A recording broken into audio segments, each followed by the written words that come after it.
system warns you of vehicles approaching rapidly from behind and adjacent lanes up to approximately 75 meters away, and of the presence of a vehicle in your Peugeot's blind spots. To alert you to the presence of a vehicle in your blind spot, an indicator light is displayed in the rearview mirror on the side concerned. A fixed intensity light appears immediately when you are being overtaken.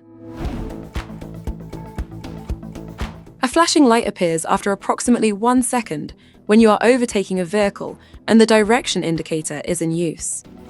When you start the vehicle, the warning light appears in each rear view mirror to indicate that the system is activated. The system's settings are stored when you switch off the ignition.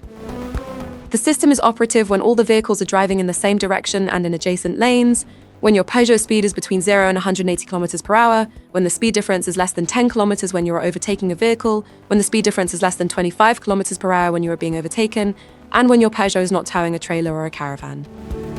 No alert is triggered in the presence of stationary objects, vehicles traveling in the opposite direction, on winding roads or sharp bends, when overtaking a very long vehicle that is both detected in a blind spot from the rear and in your field of vision from the front, or in very heavy traffic.